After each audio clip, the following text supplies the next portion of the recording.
एक 12 वर्ष की बीमार औरत आ गई, तो चलते चलते वो मौजा भी हुआ। यहाँ पर हम देखते हैं जो लड़की मरने को थी, बीमार थी और मरने को थी, यार की बेटी, उसकी उम्र क्या थी? 12 वर्ष की। और जो औरत थी जिसको खून जारी था, वो कितने अरसा से बीमार थी? 12 वर्ष। तो हम यहाँ पर देखते हैं 12 का अदद जो है वो कितना अहम है, कितना इम्पोर्टेंट है। हर एक अदद का कोई ना कोई मतलब होता है, कोई अहमियत होती है। यहाँ पर हम देखेंगे कि 12 वर्ष का जो हिस्सा है उससे हम देखेंगे यीशु मसीह के शागिर्द कितने थे? 12 शागिर्द थे। और इस्राएल के कबीले कितने थे? 12 कबीले थे। और फिर यीशु मसीह जब वो हैकल में रह गए और उसकी माँ जो है मकदसा मरियम उसको ढूंढने लगी, तो वो कितने वर्ष का था? 12 वर्ष। तो यहूदी जो थे उनकी नजर में जो 12 वर्ष का लड़का या लड़की हो जाती है वो बालक हो जाता है, वो बच्चा नहीं होता, वो बालक हो जाता है। वो नहीं, वो ऐसे नहीं। इसीलिए कामयाब कौम है, खुदा की चुनी हुई कौम है। क्यों? वो अपने छोटे बच्चों को ही आदत डाल देते हैं है उसको, उनके माँ बाप उनको बताते हैं कि भाई अब तू बड़ा हो गया है, अब कौन कौन से सब्जेक्ट पे क्या क्या करना है, वो उसी के मुताबिक भी पढ़ना, स्टडी लेना शुरू कर देते हैं।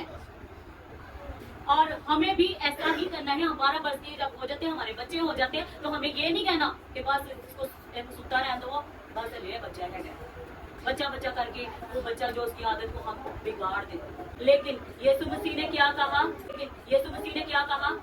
हालांकि उसको पता था, क्या कहा कि मुझे अपने बाप के पास या उसके घर में होना जरूर था, क्योंकि वो बालक था और वो बड़े बड़े आलमों के साथ बात कर रहा था, शर्रा के आलमों के साथ, बुजुर्गों के साथ, सरदार गाहियों के साथ।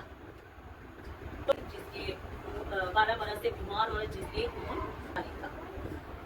यीशु उसके पास चल के गया, वो यीशु के पास चल के आई है और उसने क्या कहा कि मैं उसका पल्ला ही छू लूंगी तो शिफा पा जाऊंगी। Hallelujah, hallelujah. उसका ऐसा ईमान था। उसने घर से ख्याल किया, घर से कोई, हम जब चर्च में भी आते तो हमें ख्याल करना चाहिए, कोई इरादा बात के आना चाहिए। हम इबादत में जा रहे हैं, आज हमें शिफा की जरूरत है, यहाँ हमारा ये काम है, हमें इसके पास ये दरख्वास्त रखनी है। जब हम इस इरादा से आते हैं ना, ईमान के साथ, तो यकीन जाने मौजज़ात जो है वो आपके दरमियान होंगे। काम जो रुके हुए हैं वो होना शुरू हो जाएंगे। अगर कोई भी बड़े से बड़ा मसला होगा वो मिनटों में खत्म होगा। क्यों? क्योंकि हमने यीशु को आगे छुआ है। यीशु से क्या निकली? कुदरत निकली। जब भीड़ उस पे गिरी पड़ती थी तो किसी और के लिए तो कुदरत नहीं यीशु की निकली, सिर्फ ईमान से जिस औरत ने छुआ उसने कहा कि मुझसे कुव्वत निकली है। तो क्या हुआ? उसके शागिर्दों ने कहा कि भीड़ तो तुझ पे घिरी पड़ती है, तो कोई भी हो सकता है। तो क्या यीशु ने कहा नहीं, उससे कुव्वत निकली है। यीशु के छूने से कुव्वत निकलती है। हमने छूते कब है? कैसे छू सकते हैं? दुआ के जरिए, उसके साथ राबता रफाकत रखने के जरिए हम छू सकते हैं। गीतों के जरिए, प्रस्तिश के जरिए छू सकते हैं, कलाम के जरिए छू सकते हैं। और जो खुदा के कलाम के जरिए छूते हैं, उसकी प्रस्तिश, दुआ के जरिए और तीनों के जरिए छूते हैं खुदा यीशु मसीह को, वो कुव्वत पाते हैं। उनकी जिंदगी में मौजज़ात होते हैं, उनकी बीमारियां दूर होती हैं। और यहाँ पर शख्सी खुद के लिए वो गई है, खुद के लिए उसने खुद वो पहुंची है यीशु के पास।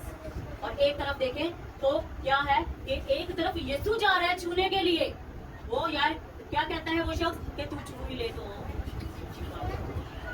वो जो मुर्दा है वो जिंदा हो जाए।